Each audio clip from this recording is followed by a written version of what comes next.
دنیا کی دوسری قوموں اور مسلمانوں کے درمیان خوشی منانے کا بھی ایک طریقہ ہے اور غم منانے کا بھی ایک طریقہ ہے۔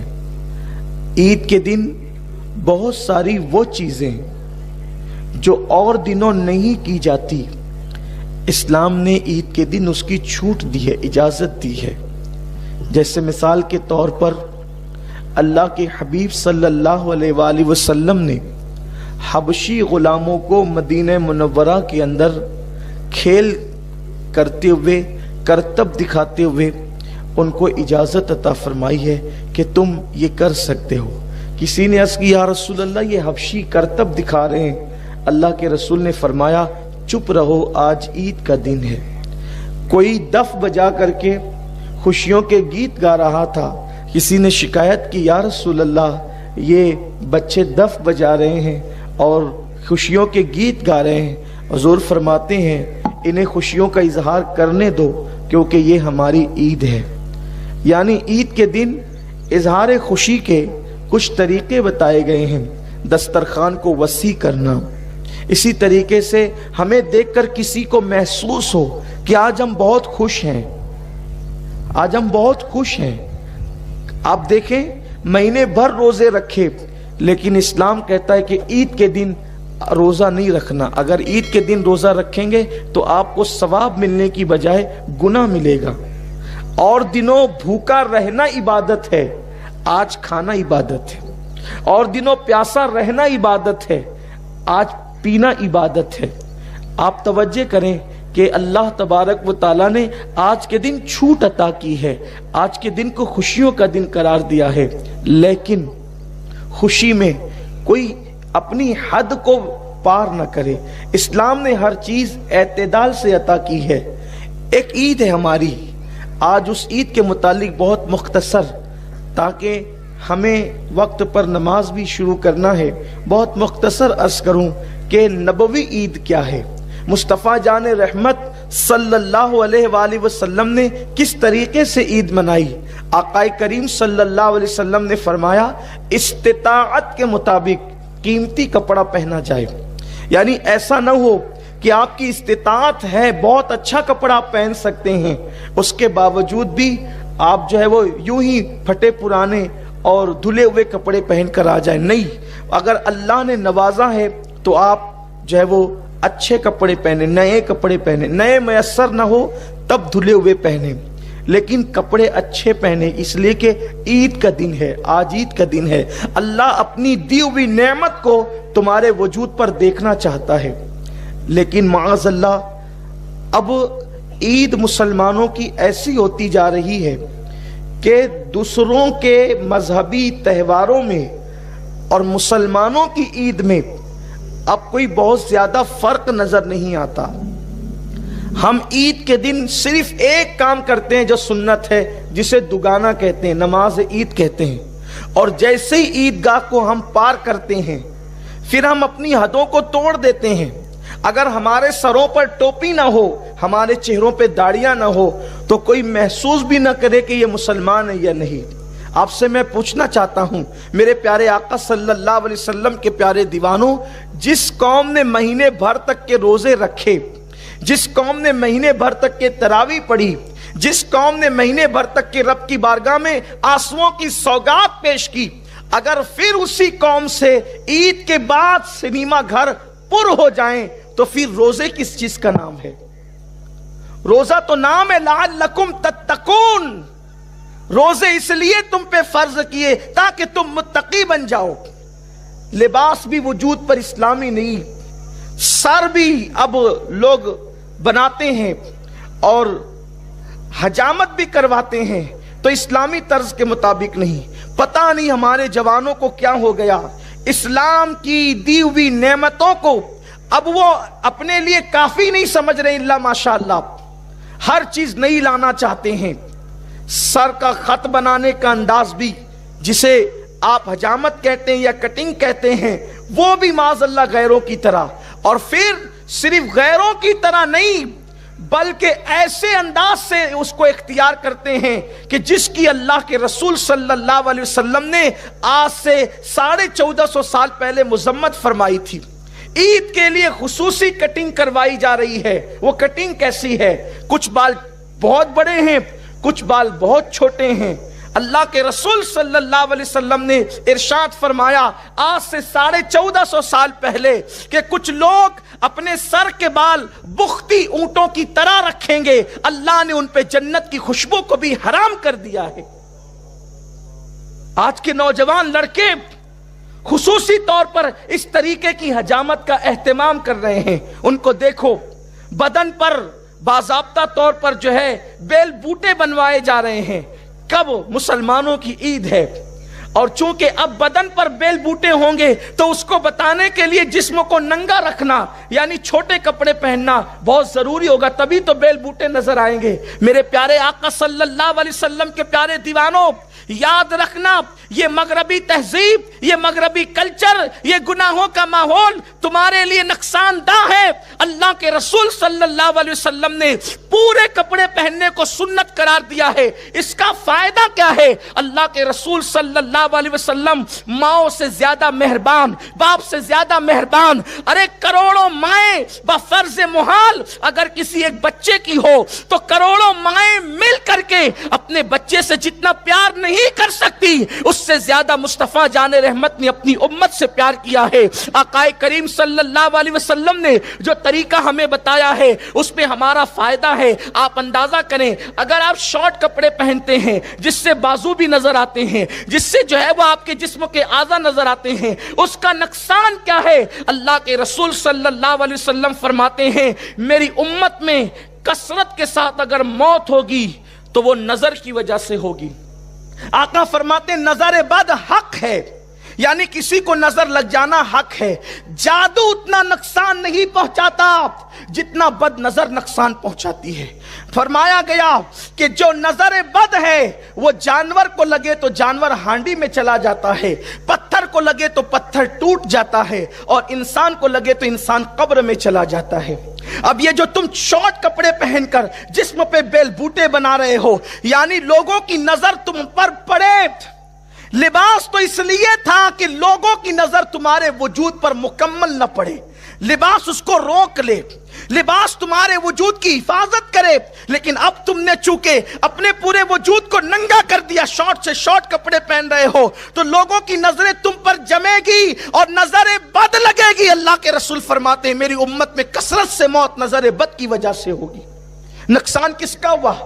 آپ اپنی جان سے جائیں گے.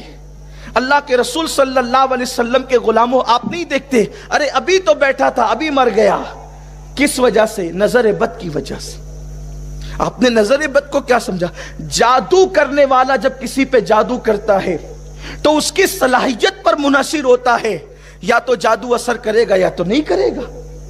اگر وہ جادو کرنے والا پاورفل نہ ہو، مکمل نہ ہو، تو اس کا کیا ہوا جادو اثر نہیں کرے گا. لیکن نظر بد کا حال یہ ہے اگر ٹکٹکی باندھے ہوئے کسی کو غور سے دیکھ لیا، نہ سبحان اللہ کا، نہ ماشاء اللہ کا، نہ نگاہوں میں عقیدت ہے، تو پھر وہ نظر بد اس پر اثر کر جائے گی اور اس پر بیماریاں بھی ہو سکتی ہے، پھر وہ پتہ نہیں قبر تک بھی لے جا سکتی ہے. تو بتائیں مغربی تہذیب تو تمہیں قبر تک پہنچانے پر تلی ہوئی ہے، اور آپ ہیں کہ اسی طرف جا رہے ہیں. اور اللہ کے رسول علیہ السلام نے پورا لباس پہننے کا حکم دیا، پورے لباس کی طرف آؤ. عید کو تماشا مت بناؤ، عید کو غیروں کے تہوار کے مشابہ مت بناؤ. اگر سر کے بال کٹاؤ تو اسلام کے مطابق کٹاؤ، ایسے نہیں کہ حضور نے فرمایا کہ بختی اونٹوں کی طرح جو ہے وہ بال کٹائے جائیں گے اور ان لوگوں پر جنت کی خوشبو بھی حرام ہوگی. آج کل کے لڑکے، بلکہ جہاں پر عورتیں اور بچے مسلمانوں کے سگنلوں پر بھیک مانگ رہے ہیں، اس قوم کے جوان صرف کٹنگ بنانے کے لیے 500 اور 1000 روپیہ دے رہے ہیں. جب بتائیں صرف بال کٹانے کا اتنا جو قوم دے گی، پھر وہ قوم ترقی کیسے کرے گی؟ آج ہم سیریا، یمن، عراق، بیت المقدس کا رونا روتے ہیں. بیت المقدس تو ہمارے ہر مسلمان کے لیے عقیدت کا مرکز ہے، لیکن رمضان المبارک میں بیت المقدس کی تراویح ٹی وی پہ نشر ہو رہی تھی. دیکھنے والوں نے دیکھا، آپ نے بھی دیکھا ہوگا، ہم نے بھی سنا کہ بیت المقدس کی، مسجد اقصی کی، جس مسجد اقصی کے لیے ہر مسلمان دعا کر رہا ہے، جس مسجد اقصی کے لیے ہر مسلمان بے چین اور بے قرار ہونا بھی چاہیے، ہمارا قبلہ اول ہے، لیکن جب مسجد اقصی کی تراویح نشر ہو رہی تھی ٹی وی پر تو دیکھا گیا کہ امام کے پیچھے جتنے کھڑے ہیں 95% لوگ ہیں، نہ ان کے چہرے پہ داڑھی ہے، نہ ان کے سروں پہ ٹوپیاں ہیں۔ ہمیں ان سے ہمدردی ہے، اللہ ان کی حفاظت کرے۔ ان کے ہاتھوں میں پتھر ہے، ہم ان کے ہاتھوں کے پتھر دیکھ کر متاثر ہیں، دعا گو بھی ہیں کہ وہ پتھروں سے لڑ رہے ہیں، بندوقوں کا جواب پتھروں سے دے رہے ہیں، ہتھیاروں کا جواب پتھروں سے دے رہے ہیں، لیکن ان کو فتح و نصرت نہیں ملتی۔ کیوں نہیں ملتی؟ ان کے ہاتھوں میں پتھر تو ہے مگر دامن شریعت نہیں ہے۔ خدا کی عزت کی قسم، جن دن ان کے ہاتھوں میں شریعت کا دامن آ جائے گا، خدا ان کے اندر اتنی قوت پیدا کر دے گا کہ باطل قوتیں ان کے قدموں میں سرنگو ہونے پہ مجبور ہو جائے گی۔ جو ٹوپی نہ پہن سکے، انقلاب پتھروں سے تھوڑی آتا ہے، انقلاب تو مصطفیٰ جان رحمت کی شریعت پر عمل کرنے سے آتا ہے۔ اور ہندوستان کے مسلمانوں کو بھی آگاہ ہونا چاہیے، اگر آپ بھی اور ہم بھی دین کے قریب نہ آئے تو اللہ نہ کرے، ہزار بار نہ کرے کہ وہ دن ہم پر نہ آ جائے۔ جو ان کو آئے نا، اس سے بدترین دن ہندوستانی مسلمانوں کے لیے آ سکتے ہیں اگر ہم دین کے قریب نہ آئے۔ یہی روش رہی، عید کے بعد زنا کے اڈوں پہ جانے کا پلان، عید کے بعد سنیما گھروں کو آباد کرنے کا پلان، عید کے بعد عیاشیوں کے اڈوں کو آباد کرنے کا پلان، عید غیر مسلموں کی طرح، کافروں کی طرح منانے کا انداز، فضول خرچی، عیاشی، جوے، عید کی چھٹیوں کے اندر یہ ساری گندگی کرنے کا پلان اگر یہی رہا تو یاد رکھنا، میرا رب فرماتا ہے ان اللہ لا یغیر ما بقوم حتی یغیر ما بانفسہم، کہ اللہ کسی قوم سے اس وقت تک نعمت نہیں چھینتا جب تک کہ وہ قوم خود ایسے حالات پیدا نہ کرے۔ بس اپنی گفتگو کو سمیٹتے ہوئے دو باتیں عرض کرتا ہوں۔ عید پر خرچ کرنے سے پہلے کہاں خرچ کر رہے ہو تھوڑا سا سوچ لینا، کیونکہ اللہ فرماتا ہے ثم لتسألن یومئذ عن النعیم، ہم تم سے ہر نعمت کے بارے میں سوال کریں گے، اور اللہ کو جواب دینا کوئی آسان کام نہیں ہے۔ ایک بزرگ کو ایک بادشاہ نے دعوت دی، اور دعوت دینے کے بعد کہا حضرت آپ نے میرے دربار میں تشریف لانا ہے۔ فرمایا کہ ہم فقیر لوگ ہیں، ہمیں دربار کی دعوت سے کیا تعلق؟ فقیروں کا مزاج بڑا اونچا ہوتا ہے، یہ فقیر وہ نہیں جو بھیک مانگتے پھرتے ہیں، یہ بھکاری لوگ ہیں۔ فقیر اس کو کہتے ہیں جس کا تعلق، دل کا تعلق خدا سے جڑ جاتا ہے، اس کو فقیر کہتے ہیں۔ جس کی فا فقر اور فاقے کی طرف اشارہ کرتی ہے، جس کی قاف قناعت کی طرف اشارہ کرتی ہے، جس کی یا یاد الہی میں ڈوب جانے کی طرف اشارہ کرتی ہے، اور جس کی راہ رب تبارک و تعالیٰ کی ذات میں فنا ہونے کی طرف اشارہ کرتی ہے، یہ ہے فقیر۔ اور بھیک منگوں کی بات نہیں کرتا۔ تو ایک مرد درویش کے پاس، فقیر کے پاس کہنے لگے کہ آپ تشریف لائیں۔ کہا میں درباروں سے کیا کام؟ اصل فقیروں کی شان یہی ہے کہ ان کے دربار میں امیر آتے ہیں، وہ بادشاہوں کے دربار میں نظر نہیں آتے۔ کہا کہ میں نے نہیں آنا۔ کہا کہ حضرت کرم ہوگا آپ تشریف لائیں۔ کہا ٹھیک ہے، اگر آئیں گے تو 3 شرطیں ہیں، اگر 3 شرطیں مان لو تب آئیں گے۔ پہلی شرط یہ ہے کہ جہاں جی میں آئے گا وہاں بیٹھیں گے، جہاں جی چاہے گا وہاں بیٹھیں گے، جو جی میں آئے گا وہ کھائیں گے، اور جو کہیں گے وہ ماننا پڑے گا۔ 3 شرطیں منظور ہے تو آتے ہیں، ورنہ نہیں۔ کہا ٹھیک ہے، اگر بہت چھوٹی سی شرط ہے بظاہر کہ جہاں چاہیں گے بیٹھیں گے، ظاہر سی بات ہے، کوئی کرسی چھوڑ کر کے کس نے بیٹھنا کہاں ہے؟ بریانی مرغ مسلم چھوڑ کر اور دسترخوان کی غذائیں چھوڑ کے کسی نے کھانا کیا ہے؟ اور پھر بات ہی کون سی ایسی ہوگی، زیادہ سے زیادہ یہی کہیں گے کہ کچھ نذرانہ دے دو۔ دیکھو انسان کی سوچ اس کی اپنی اندر کی طبیعت کا اظہار کرتی، جیسا انسان ہوتا ہے ویسے اس کی سوچ ہوتی۔ انسان کی اوقات، اس کی حیثیت، اگر اس کی عظمت یا اس کی ذلت پتہ کرنا ہو تو اس کی سوچ دیکھو، اور سوچ کا پتہ اس کی زبان سے چلتا ہے۔ زبان ایک ایسی چیز ہے کہ اندر کے مشکیزے کے اندر جو ہے باہر وہی نکلے گا. کہا ٹھیک ہے 3 باتیں مان لیتے ہیں، لیکن جن کے رتبے ہیں سوا، ان کو سوا مشکل ہے. جن کو یار کا پتہ مل جاتا ہے پھر ان کی زندگی الگ ہو جاتی ہے. دراصل ہم نے ابھی تو یار سے یاری کی ہی نہیں ہے. جس کو یار کی لذتیں مل جائے، اس کے قرب کی لذتیں مل جائیں، پھر اس کے لیے زمین اور چٹائی میں کوئی فرق نہیں رہتا، پھر اس کے لیے تخت اور تختے میں کوئی فرق نہیں رہتا. اس لیے کہ جس کو یار جو مل جائے، اس کا قرب جس کو مل جائے، اللہ کرے وہ لذت ہمیں نصیب ہو.